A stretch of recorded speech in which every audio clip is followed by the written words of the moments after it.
தென்கிழக்கு வங்கக்கடலில் நிலவிய ஆழ்ந்த காற்றழுத்த தாழ்வு பகுதி காற்றழுத்த தாழ்வு மண்டலமாக வலுப்பெற்றதை அடுத்து 2 நாட்களுக்கு தமிழகத்தில் கனமழை பெய்யும் என வானிலை ஆய்வு மையம் இன்று எச்சரித்துள்ளது. செய்தியாளர்கள் லோகநாதன், டேனியல் வழங்கிய தகவல்கள் இவை. தென்கிழக்கு வங்கக்கடலில் நிலவிய ஆழ்ந்த காற்றழுத்த தாழ்வு பகுதி இன்று காலை காற்றழுத்த தாழ்வு மண்டலமாக வலுப்பெற்றுள்ளதாக வானிலை ஆய்வு மையம் தெரிவித்துள்ளது. தற்போது சென்னைக்கு தென்கிழக்கே 670 கிலோமீட்டர் தொலைவில் மையம் கொண்டுள்ள காற்றழுத்த தாழ்வு மண்டலம் அடுத்த 48 இதன் காரணமாக விழுப்புரம், செங்கல்பட்டு, காஞ்சிபுரம், சென்னை, திருவள்ளூர், ராணிப்பேட்டை ஆகிய மாவட்டங்களில் நாளையும் நாளை மறுதினம்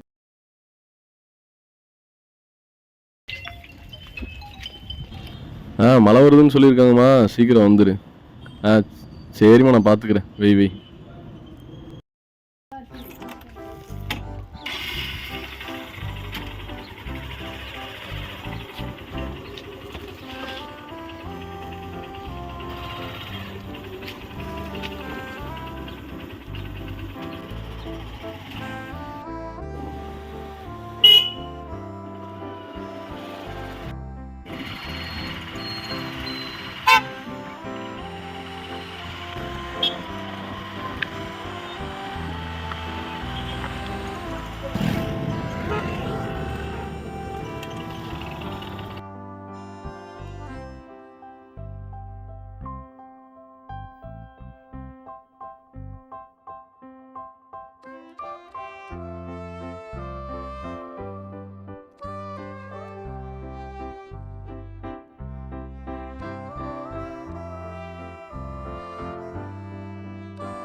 தம்பி, ஸ்கூல் விட்டு வரும்போது ரோட்டை விளையாடாம பார்த்து வா.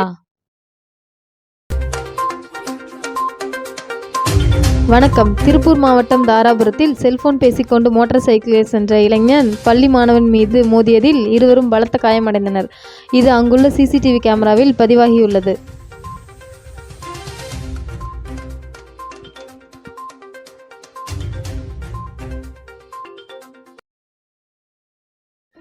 ஃபோன் பேசிகிட்டே வண்டி ஓட்டுறனால பார்த்தீங்கன்னா ஏதோ ஒரு ஊரில் தினம் ஏதோ ஒரு ஆக்சிடென்ட் நடந்துட்டு தான் இருக்குது. அதை நம்ம நியூஸ் பேப்பர் இல்லை சமூக வலைதளங்களில் நம்ம பார்த்துக்கிட்டு டக்குன்னு கடந்து போயிடுவோம்.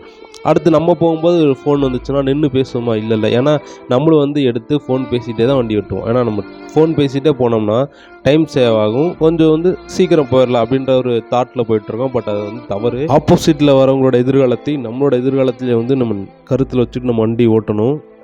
கவர்மெண்ட் சைடு பார்த்தீங்கன்னா அவங்களுக்கான அவேர்னஸ் கொடுத்துட்டு தான் இருக்காங்க. இன்னும் ஷார்ட் ஃபிலிம் எடுத்து போடுறாங்க, இல்லைனா எல்லா பக்கம் போர்டு வச்சுட்டு இருக்காங்க. பார்த்துருப்பீங்கன்னா தெரியும், வாகனம் ஓட்டும்போது ஃபோன் பேசாதீர், இந்த மாதிரி நிறைய போர்டெல்லாம் வச்சுருப்பாங்க. இனிமேல் யாரும் ஃபோன் பேசிட்டே வண்டி ஓட்டாதீங்க. சாலை விதிகளை மதிப்போம், பாதுகாப்பாக இருப்போம்.